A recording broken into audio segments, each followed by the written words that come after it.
Magandang hapon. Magandang hapon sa mga kapatid ko diyan kay Kristo. Sana ay nasa mabuting kalagayan kayo. Nining hapon ngayon, itong hapon na to, gagawa tayo ng panibagong video, dagdag kaalaman tungkol sa ating mahal na Birhen Maria. Before ako mag-umpisa, hayaan niyo muna akong i-pray ko kayo ng protection prayer para sa inyo, para sa akin. Para makaiwas tayo sa retaliation sa ating mga kaaway. In the name of the Father, and of the Son, and Holy Spirit. Amen. Saint Michael, the Archangel, defend us in battle. We are defense against wickedness and snares of the devil. May God rebuke, we humbly pray, through the Prince Seven Lost, by the power of God, thrust into hell Satan, all evil spirit, who prowl about the world, seeking their own soul. Amen. Our Pater noster catentiales, sanctipacitor nomen toom, abignet regnum toom, fiat voluntas tua sicut to cielo, to in tierra panem nostrum quotidianum de nobis hodie. Et dimiti nobis debita, et ninos debitimus debiteribus, et inducas in tentationem, sed libera nos a malo. Amen. Ave Maria, gratia plena, Dominus tecum, benedicta tu in mulieribus, et benedictus fructus ventris tuae, Iesus. Sancta Maria, Mater Dei, ora pro nobis peccatoribus, nunc et in hora mortis nostria. Amen. In nomine Patri, Filii, et Dei Spiritus Sancti. Amen. Magandang hapon. Ito, umpisa natin tungkol sa ating mahal na Birhen Maria, yung pagiging malinis ba or marumi ang ating mahal na Birhen Maria. Ito po ang paniwala ng simbahang Katoliko na ating mahal na Birhen Maria, yan po ay talagang puno ng grasya at yan ay malinis dahil siya ay pinipirpara ng Diyos para lalagyan ng pangalawang persona na si Kristo na mula sa salita ay nagkaroon ng laman at dugo doon sa katawan ni Mama Mary. Siya ang lalagyan ng ikalawang persona, kaya di pwede na ang pangalawang persona ilagay sa katawan na kontaminado. Kaya siguradong malinis po talaga yung mahal na Birhen Maria. Ay yung sinabi niya po na naggalak ang kanyang kaluluwa dahil sa kanyang Diyos na mangluluwas. Dahil po yan sa dalawang paraan ng pagligtas. Yung tagapagligtas, nagalak ang kanyang kaluluwa dahil sa kanyang Panginoong tagapagligtas.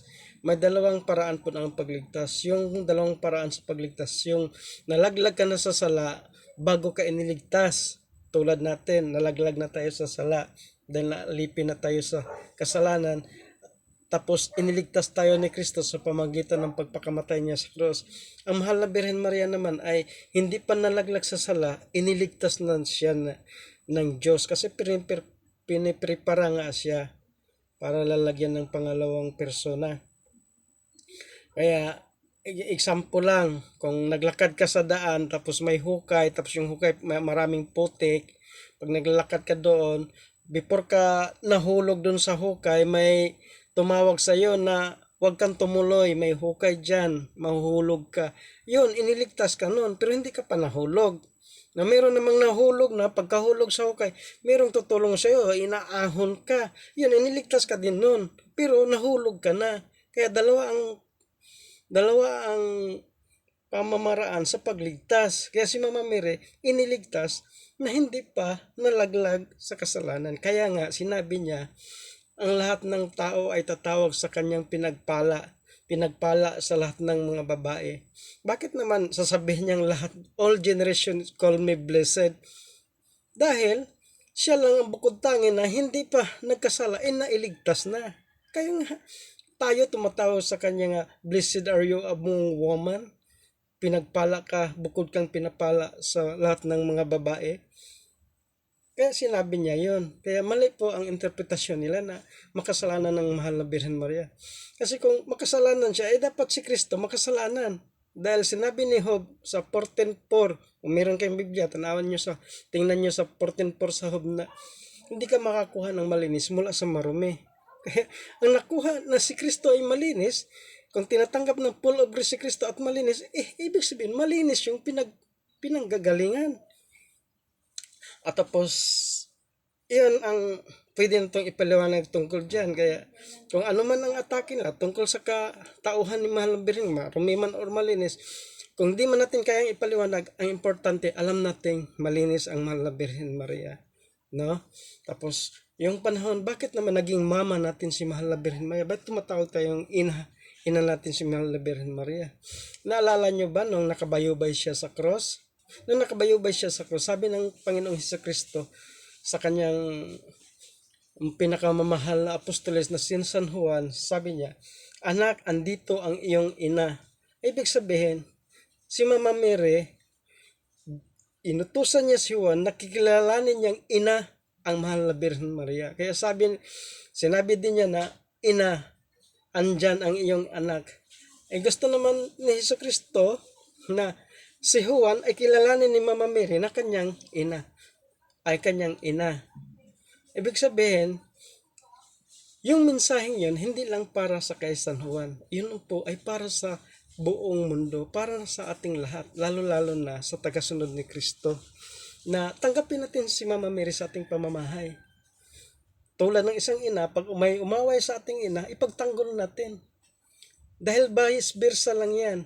Pag may diablo naman umaatake sa atin, ang mahal na Birhen Maria naman ang tutulong sa atin. Ipagtanggol tayo ng inang Birhen Maria laban sa mga diablo, sa mga demonyo.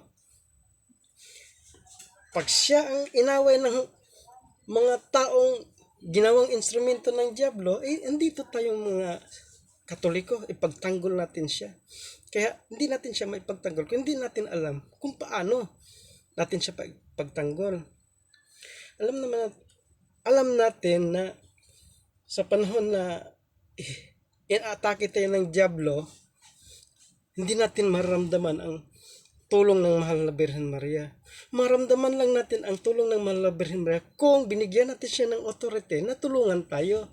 So sa paanong paraan na maibigay natin sa mahal na Birhen Maria ang full authority para matulungan niya tayo laban sa atake ng diablo, sa pamagitan ng pagdasal natin ng Santos nga Rosaryo. Dahil sa pagdarasal natin ng Santos nga Rosaryo, ipinaalam natin na ang ating will ay gusto natin ay meron tayong paghinganan ng tulong ang mahal na Birhen Maria. Na humingi tayo ng tulong sa Kanya. Dahil ginagalang ng mahal na Birhen Maria ang ating will, yung ating kalayaan, kasi ang Diyos ang nagbigay sa atin ng kalayaan, at yung kalayaan yun, ginagalang din ng Diyos yan, hindi niya pinapakialaman yan, kasi bigay niya yan. Kalayaan natin na wag humingi ng tulong sa mahal na Birhen Maria, hindi tutulong yan. Pero kalayaan natin, gusto natin humingi ng tulong sa Kanya, ay tutulong sa atin yan. Andyan lang siya. Hihingin lang natin ang tulong niya pag inatake tayo ng diablo. Dahil takot na takot ang diablo sa mahal na Birhen Maria. Dahil alam ng diablo, ito lang babaeng to ang pwedeng humiling sa kanyang anak na paggulungin na ang ulo ng diablo. Pag humiling ang babaeng yan, na paggulungin na ang ulo ng diablo, mangyayari talaga yan. Kaya takot na takot ang diablo yan. Takot na takot ang diablo. Sa mga exorcism, ang finishing touches, yung palabas ng mga diablo, ang mahal na Birhen Maria na ang kikilos dyan. Ang mahal na Birhen Maria.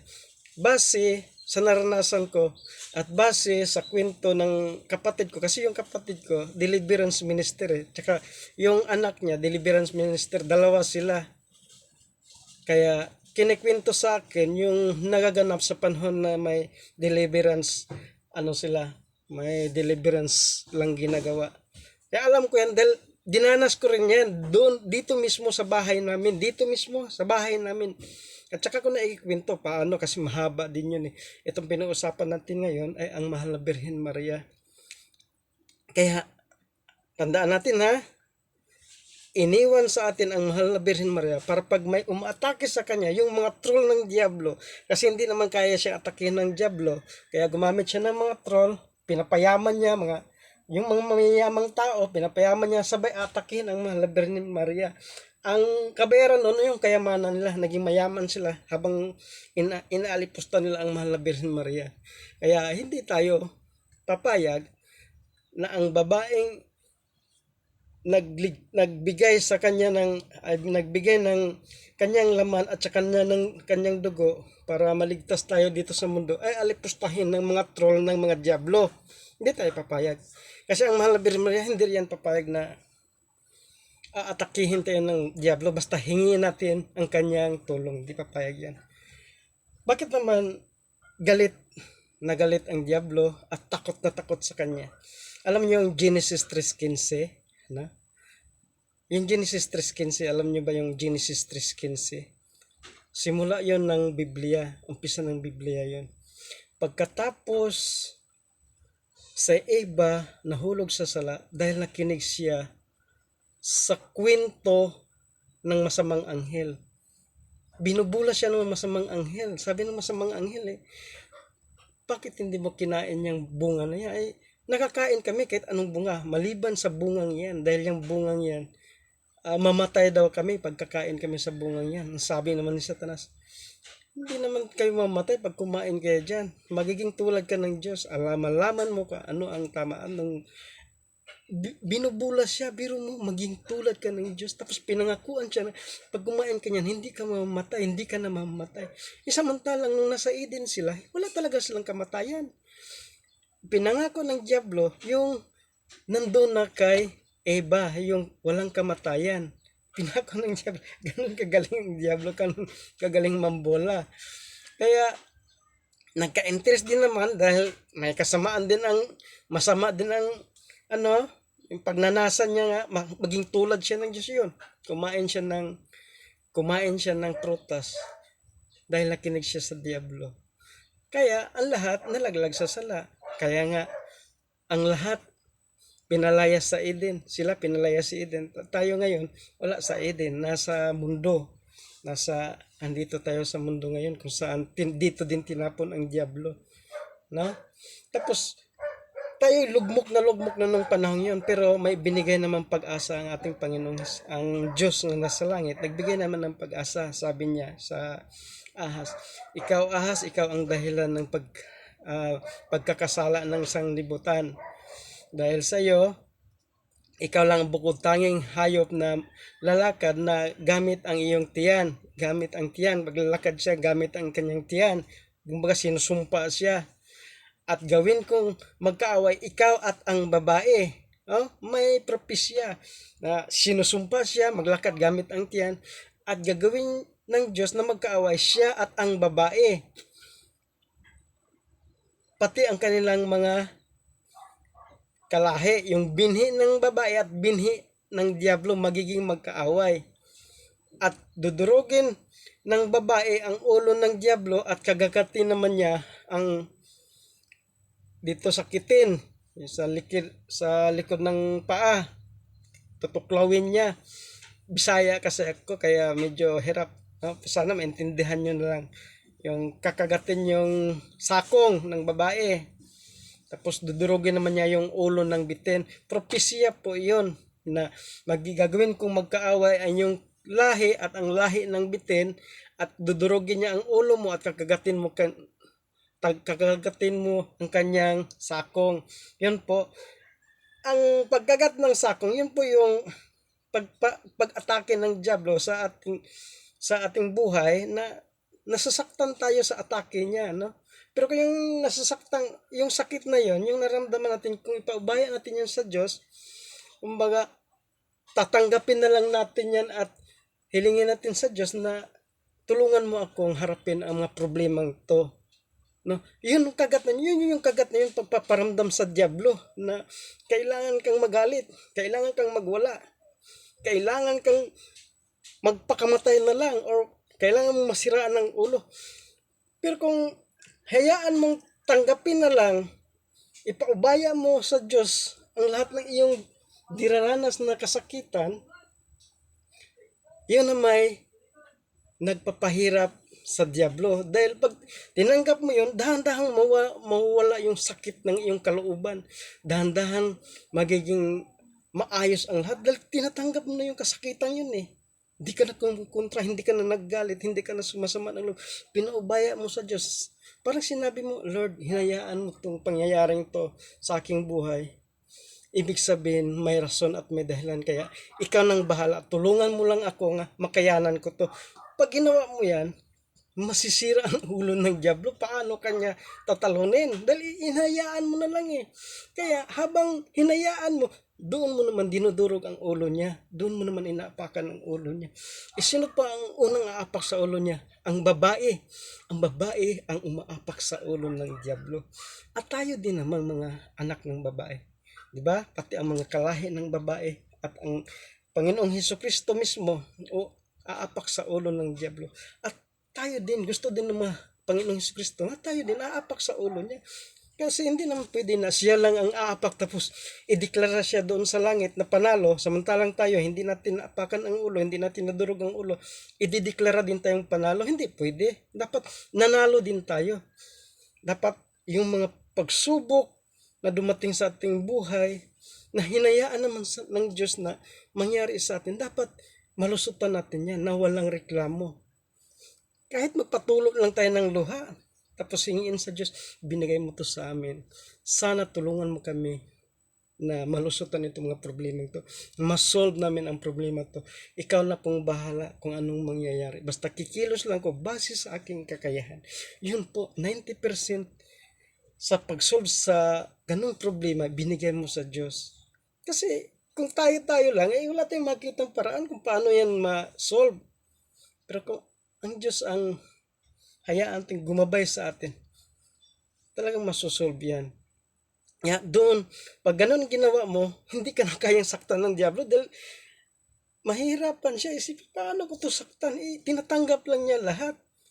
Kaya, parang dinudurog mo yung ulo niya, yung kahihiyan niya, madadagdagan yun. Madadagdagan ang kahihiyan niya. Tao lang to, pangkaraniwang tao.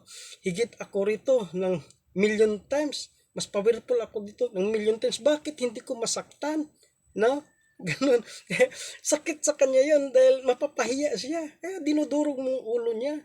Ganun din ang mahal na Birhen Maria. Dudurugin ang ulo niya ng mahal na Birhen Maria. Yung propesiyang yun, gawin kong magkaawa yung lahi ng babae at ang lahi mo at ang lahi ng babae at dudurugin niya ang iyong ulo at kagatin mo ang kanyang sakong. Yun po. Si Mama Mary po ang sinasabing babaeng yun. Dahil sa iba, hindi na po pwedeng dudurog sa ulo niya. Dahil si iba, ilalim na sa kanyang kapangyarihan. Nakinig na nga.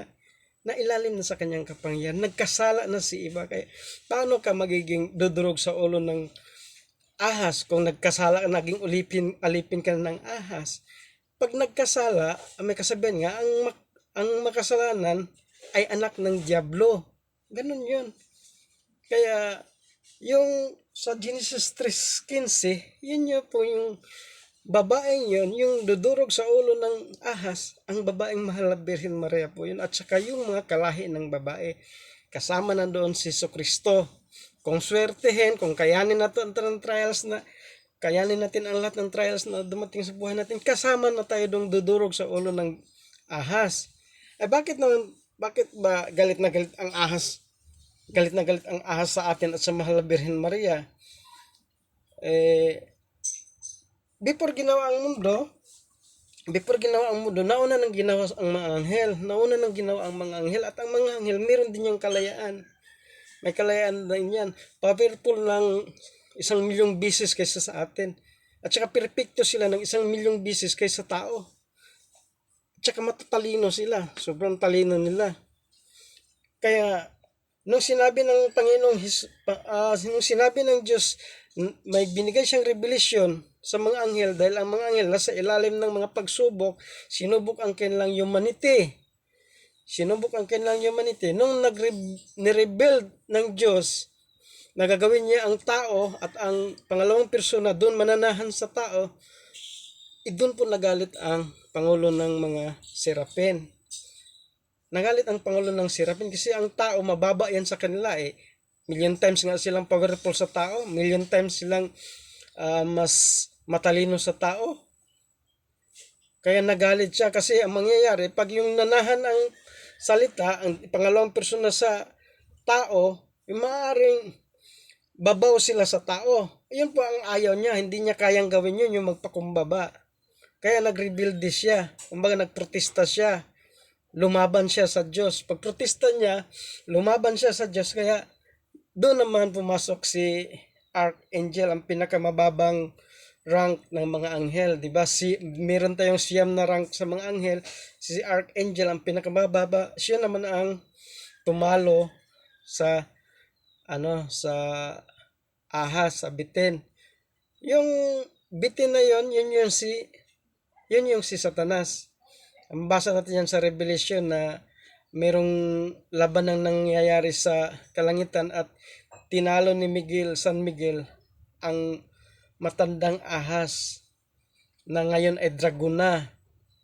Yung dragon na yon kasi gusto niyang tuklawin yung anak ng babae na si Hesus Kristo, yung maghahari ng walang hangganan. Kaya yung babae na sa Genesis 3:15 naaapak sa ulo ng ni Satanas, yan po ay ang mahal na Birhen Maria. Kaya mula umpisa, Genesis pa lang hanggang Revelation, nandun ang mahal na Birhen Maria.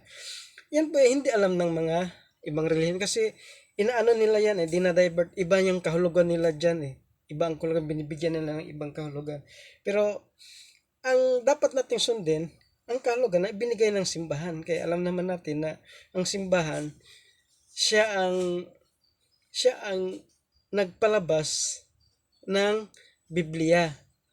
Ay yung mga sulat ng mga apostolos, ng mga propeta noong panahon, inutos ng isang obispo na ipunin mo yung mga sulat nila at ilagay sa isang libro. Yung mga librong sinulat na nilagay sa isang libro. Kaya ang Biblia, mga libro ang sulod niyan.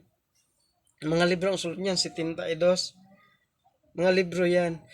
Ang Katoliko ang nag-compile niyan, Katoliko ang naglagay ng verse, Katoliko ang naglagay ng chapter. Kaya Katoliko din ang karapat-dapat magpaliwanag dyan, hindi po ibang sikta.